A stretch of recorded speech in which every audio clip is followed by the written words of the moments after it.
this is lesson 6, and so this is kind of a introductory thing getting us into division of fractions. So we can't do division of fractions until we do reciprocals.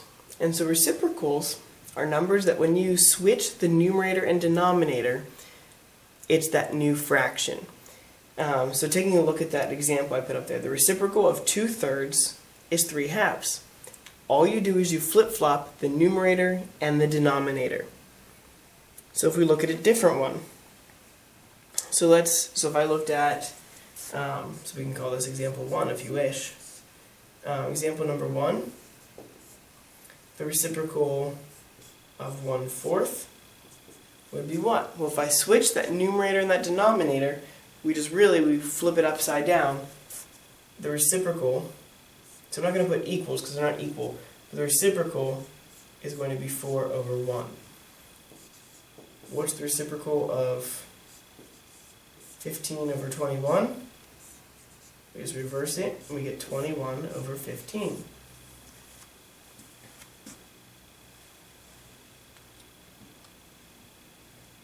So it's not too hard to find, but it can present its challenges when looking at some different types of fractions and mixed numbers and such. So let's take a look at some different examples just to make sure we're extensive in our study here. So we have, so what happens when I have whole numbers? So if I want to find the reciprocal of 6, remember that all whole numbers are really just fractions over 1, where the denominator is 1. So really, if I kind of view this as 6/1, which is still 6, the reciprocal of this is then 1/6. So if it's just a whole number, so for instance, if I just have 33, the reciprocal of 33 is 1/33. So you don't have to write that number over 1. You can just recognize that it is over 1, and so when you flip it, it's that number under 1. Now the other challenge comes when we're looking at mixed numbers. So what happens when I look at 2 1/3? In order to find the reciprocal of 2 1/3, you have to look at the improper fraction associated with that. So 3 times 2 is 6, plus 1 is 7. So this is 7/3. Then you can find the reciprocal. Okay, so you have to find the improper fraction first. So again, if you look at a different one, if I have 7 3/5, 5 times 7 is 35, plus 3 is 38/5.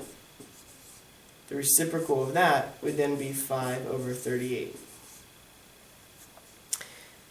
So again, not too difficult. It's just kind of, we want to recognize in this chapter, are two things reciprocals of one another? So let's take a look at a few of the characteristics of reciprocals that are always going to be true.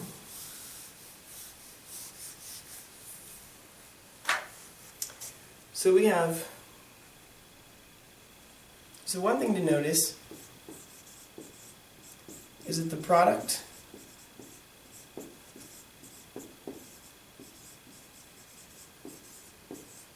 of a number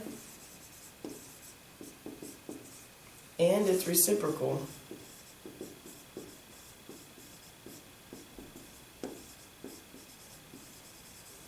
is always 1. So again, if I look at two reciprocals of one another, if I look at 5/9 and 9/5, we can agree that they are reciprocals because we've just switched the numerator and the denominator. So if I multiply those, if I look at 5/9 times 9/5, when I do my cross-reducing, when I go to cross-reduce them diagonally, the 9 and the 9 cancel and just become 1s. The 5 and the 5 cancel and just becomes 1s. Well, 1 times 1 is 1, and 1 times 1 is 1, so it's just 1 whole.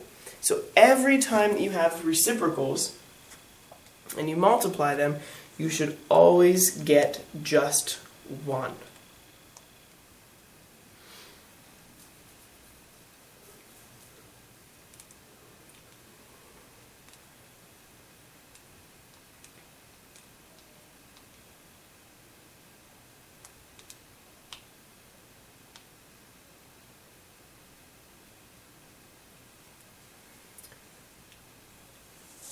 Alright, so if we want to recognize if two numbers are reciprocals, you want to be careful because sometimes they're going to write them in different formats, and so you want to make sure that they're reciprocal. So if they ask you if they're reciprocals, so for instance,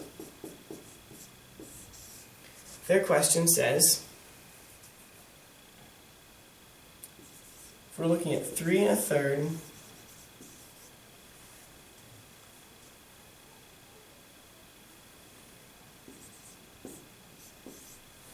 and 3/10. In order to prove this to ourselves, you want to do that multiplication and see if you get 1. So let's rewrite this, and we get 3 times 3 is 9, plus 1 is 10. Now obviously we can see now that those are reciprocals because they're just the reversing of one another. But when we multiply them actually out, we end up with 1 total. So again, it's just a small multiplication issue there to make sure that we are indeed getting what we should get. Now